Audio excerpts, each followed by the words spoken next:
What's good, Melanin Warriors? Today we're talking about the warrior whose fist shook the world, but whose courage shook it even more. Today we're talking about Jack Johnson, the first black heavyweight champion of the world. So let's get it, man. Let's go.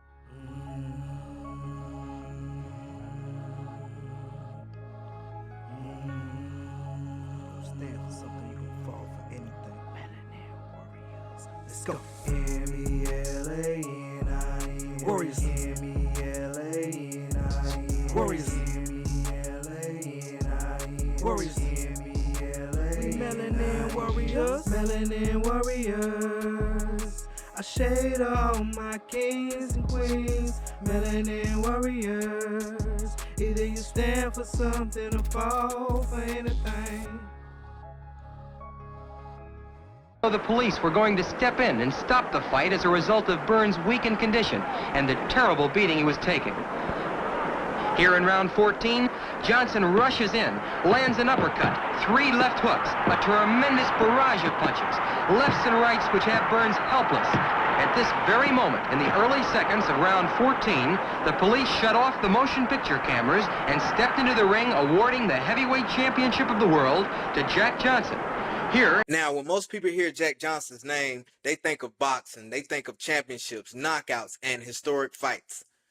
But Jack Johnson's story is much bigger than sports. This is the story of a black man who refused to shrink himself to make others feel more comfortable. A man who lived during one of the most racial periods in American history and still carried himself with confidence, pride, and dignity. So Jack Johnson was born on March 31st, 1878 in Galveston, Texas. His parents were formerly enslaved people who had survived one of the darkest chapters in American history. Growing up in the South, during the rise of Jim Crow laws, meant opportunities were limited, racism was everywhere, and the odds were heavily stacked against him from birth. As a young man, Johnson worked various jobs, but he quickly discovered he had a gift for fighting.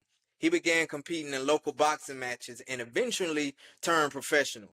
Unlike many fighters of his era, Johnson wasn't simply relying on strength. He was intelligent in the ring. He studied opponents, controlled the pace of the fights, and mastered defensive techniques that frustrated anyone who stepped in the ring against him. But there was one major obstacle standing in his way, y'all. At the time, many white heavyweight champions refused to fight a black contender.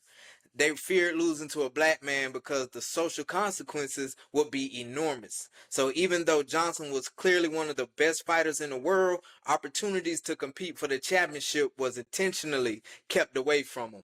But all that changed, y'all, in 1908.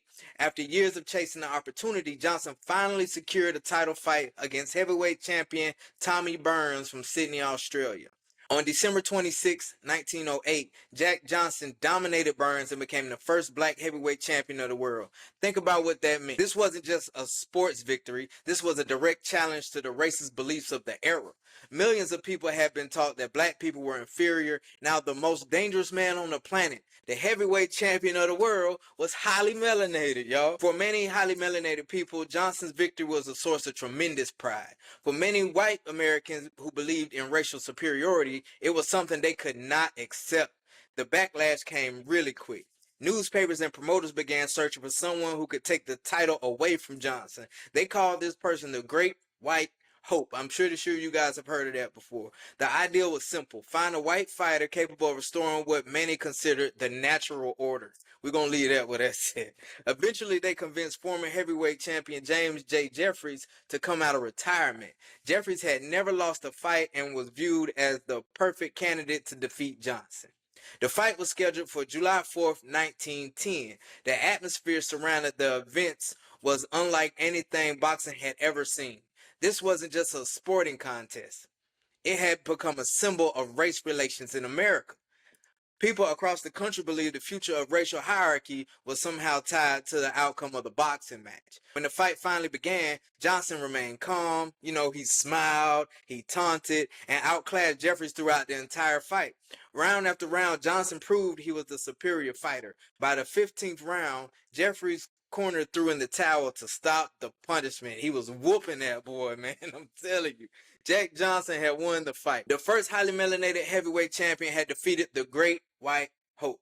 Race riots erupted across the United States. Black communities were attacked, which was a lot of the case during that time. People were beaten and killed simply because Johnson had won, which is crazy to me, man. It's just outlandish. The reaction exposed the deep racism that existed throughout the country. Yet even with all the hatred directed toward him, Johnson refused to change who he was. He wore expensive suits, he drove luxury cars, he spent his money how he wanted, he enjoyed life openly and confidently. Most controversial of all, he openly dated and married white women during the time when such relationships were considered unacceptable by many Americans. He really stood on business, man.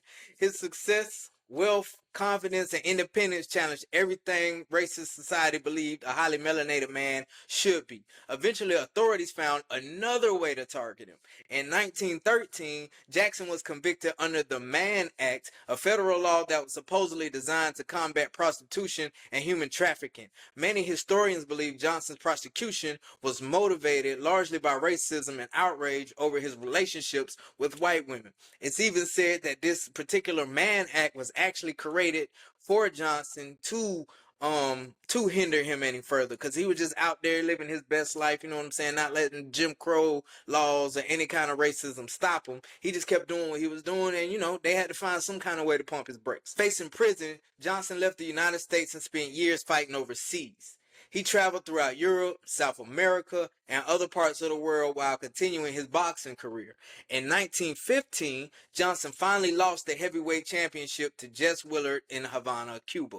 After holding the title for more than 7 years, his reign as champion came to an end. But while he lost his belt, he never lost what made him important.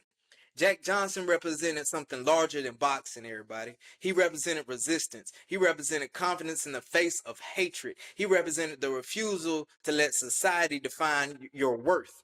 Eventually, Johnson returned to the U.S. and served his prison sentence. Even after his championship years were behind him, he remained one of the most recognizable figures in America during that time. His influence can be seen in generations of athletes who followed him. Fighters like Muhammad Ali carried forward the spirit of Johnson displayed decades earlier, the confidence, the swagger, the refusal to apologize for his greatness. Muhammad Ali was on the same boat, man. On June 10, 1846, Jack Johnson died in a car accident in North Carolina at the age of 68. According to many accounts, though, he had become angry after being denied service at a segregated restaurant shortly before the crash. Even in death, his story reflects the realities of an era he lived in, and for many of my Melanin Warriors who lived in that era, you know, that's what it was. Unfortunately, that was the norm, you know what I'm saying? Decades later, history began to recognize the injustice he faced. In 2018, more than 100 years after his conviction, Jack Johnson received a post-mortem presidential pardon. For many people, it was long overdue.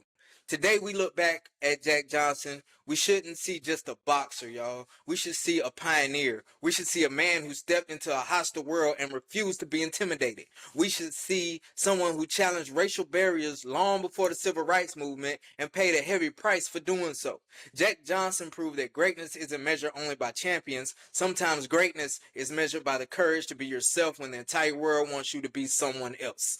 He wasn't just the first highly melanated heavyweight champion. He was a melanin warrior. So you guys, thank y'all for listening to the Melanin Warriorz Podcast, man. If you enjoyed this episode, make sure you like, subscribe, share, and don't forget to check out some of these other videos, man. I just did the origins of the N-word last week, and some more really good ones, man. You can see them as they pop up right here. And like I said, make sure you subscribe. And that my people, I shake. Stand for something, you gon' fall for anything. Melanin Warriorz. Let's go. M-E-L-A-N-I-N. Warriors. M-E-L-A-N-I-N. Warriors. M-E-L-A-N-I-N. Warriors. M-E-L-A-N-I-N. Melanin Warriorz.